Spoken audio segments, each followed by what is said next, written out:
What's up, y'all? It's your girl, Jay Renee, with Hip Hop Humanism and Hip Hop Humanism Radio. I hope that you're doing this well. This morning, we are doing one of my favorite installations to do, and that is the Wonder Woman series, okay? We have another Wonder Woman here this morning. Her name is LuLu Cameron. Let me tell you what Wonder Woman series is, just in case you don't know. The Wonder Woman series is a place where we give our women that are doing phenomenal things out here their flowers while they're here. We give them their recognition, and we take a time to talk to them and just learn more about them. So thanks for coming, and now let's get right into it. Good morning. Good morning. Thank you for having me, Jay Renee. For sure. How you doing, Wonder Woman? Oh man, I'm doing great. I just got my daughter graduated, so I'm excited. Oh yes, I know that is definitely a great achievement that many can relate to. So Yeah. you are a justice consultant. You also are an internet show host, and you are a mother. So let's talk a little bit more about being a justice consultant. What exactly is that? Well, what I decided after I started my organization, South Carolina for Restorative Justice, was that I wanted to be able to implement programming, both programming inside of institutions as well as advocacy work, in addition to working with legislators and people in positions of power to write legislative changes and kind of put things out there that could produce change. But more often, what I was finding is that the bills, the legislation that was being produced, it didn't even take into consideration impacted people when they were making the decisions.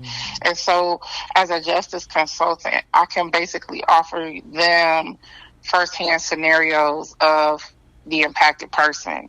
A lot of times people who are actually writing legislation are not comfortable talking with people that are incarcerated or have been formerly incarcerated.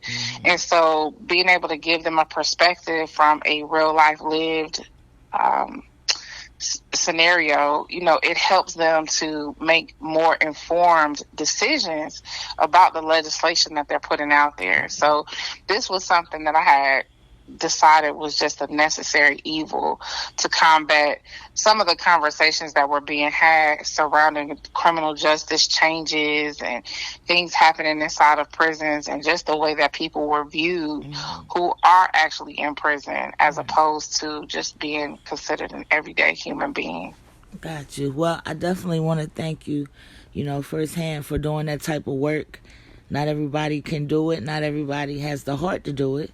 So definitely thank you for that, and I know that's highly appreciated. So let me ask you, what made you even want to do that? What made you start that? What made me start being a justice consultant? Yes, and your organization. Yeah, so I'm actually married to a man who has been in prison 24 years inside of the state of South Carolina. And so, just like anyone else, you see things happening that don't make sense initially. You live in your little love bubble when you first get connected or reconnected with your loved ones. And then you start noticing some of the things that are happening. And then on the grand scale, I always see people working on conditions inside. Well, I know that the conditions on the inside can't change unless they release some people. Right. And there's a large number of people who are no longer a threat to society. They've aged out of the criminal mindset. They have walked the path of redemption, but yet they're just like stuck lingering in the system because of the 1994 crime bill and other statutory laws that have been put into place. And so I recognize that it would take the voice of someone who was confident about the incarcerated population, not just my own loved one, and also the need for change as far as humanity is concerned in the way that we do prisons inside of the United States. Right. Well, thank you for that, Queen. That's highly appreciated. So, Yeah, you're welcome. for sure. So let's talk more about your internet show. I've seen your show, you know what I mean? I'll be on there when I can catch it. It's actually very informative, awesome show. Tell everyone a little bit more about it. Yeah, so Second Chances is all about righting the wrongs of the American criminal justice system. And it is sponsored by a grassroots organization called the National Plus Coalition. And, just in working with people all across the country, working with my own husband and people inside of the state of South Carolina, I recognize that the issues that we're having, they're widespread. Mm-hmm. Every state has its own set of issues, but there are ways that we can overcome some of the things that we do experience by just acknowledging them, Right. and so Second Chances is based on the fact that it gives you real life scenarios with real life people who were either formerly incarcerated, or lawyers or judges, or people who are directly in connection with the ability to make changes, have been a person who has had to walk a path of redemption, or is a person out here avidly fighting for change in our communities and in our prisons.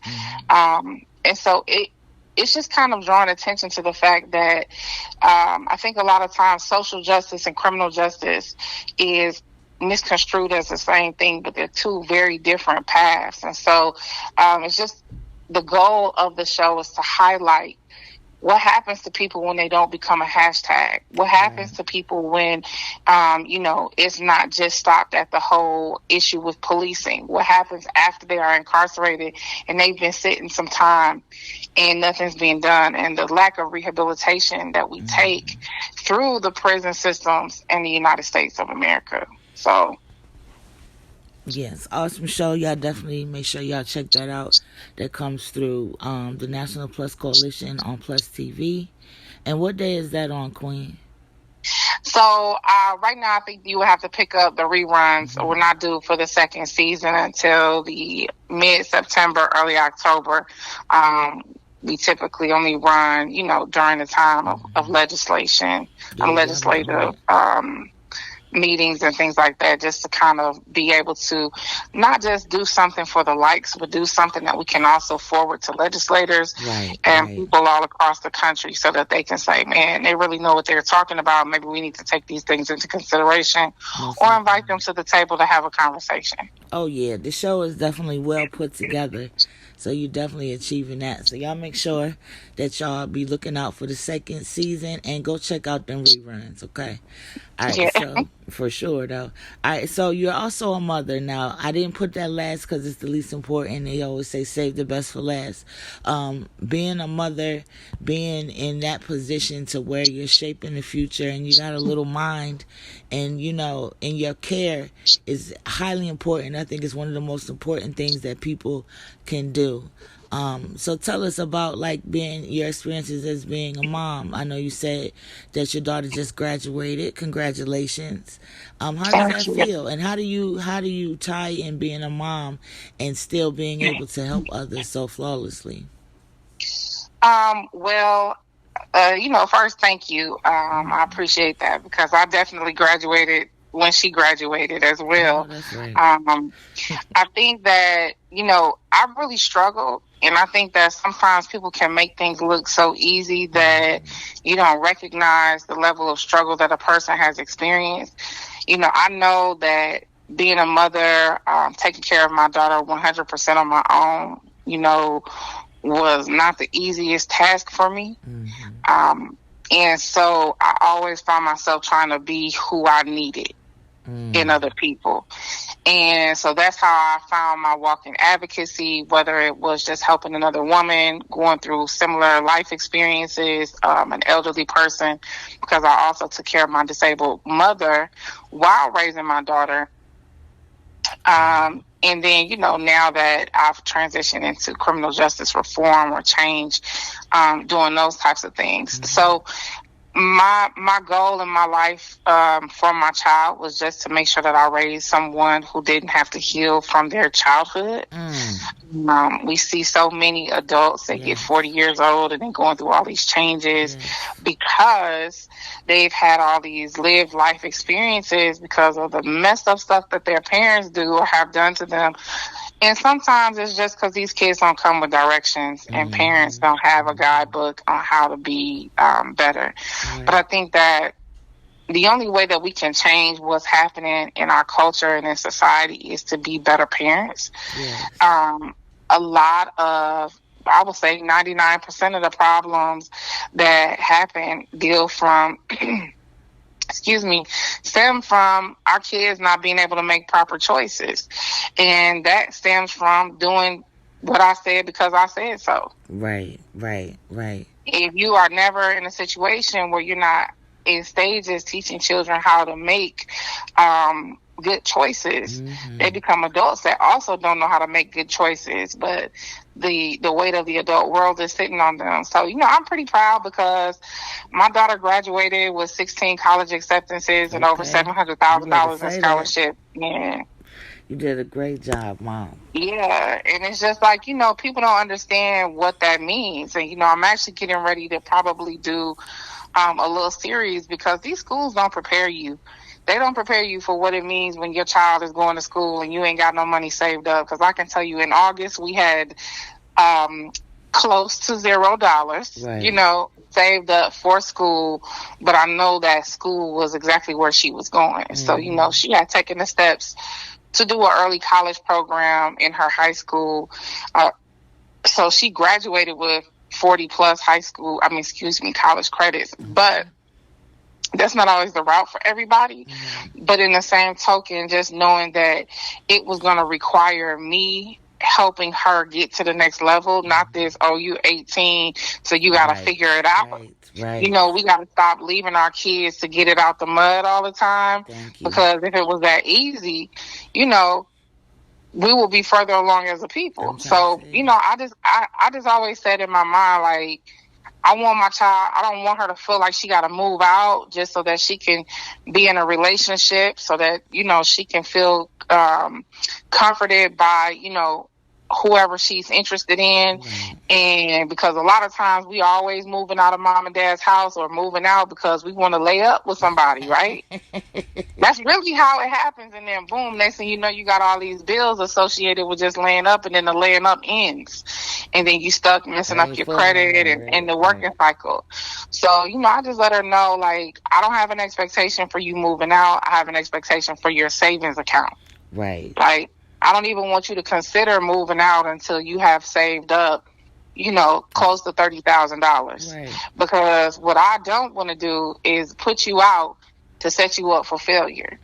So even through all of the process of college applications and college scholarships, we did that stuff together. Right. I didn't just, you want this, you better figure it out. Like, we sat down, we made a plan, we identified different scholarships that would fit her, whatever she's trying to do.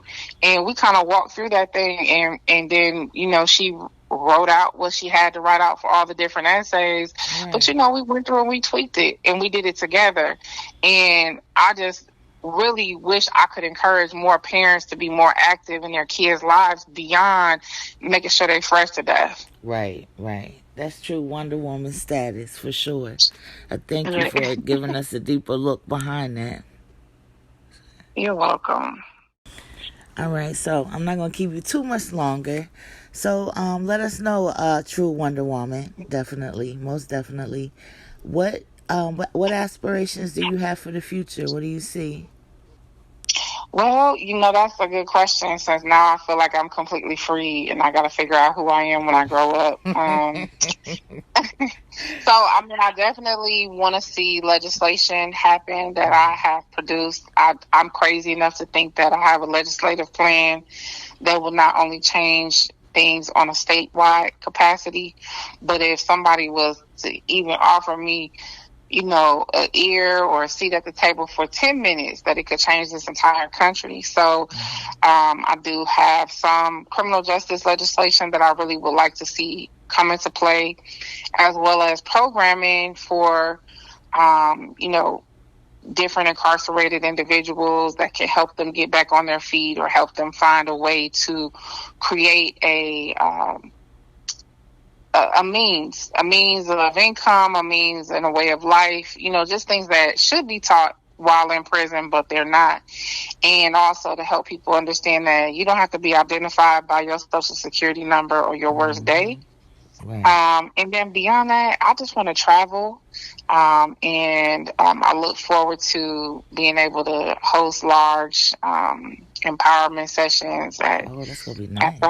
at some retreat in Costa Rica somewhere. I wanna go. And hopefully I'll be able to move out this country one day. I know that's right. Girl, every time I go to Jamaica, I'll be like, how can I stay here? Do I Yeah. have to go back? So I definitely understand. Well, I want to let you know from me and from all the other women out there that you are truly a Wonder Woman, that we see you, that we appreciate you, we love you, you know what I mean? We got your back out here. We see your efforts, we see the things that you're doing, and we see your heart. So you are definitely appreciated, my dear.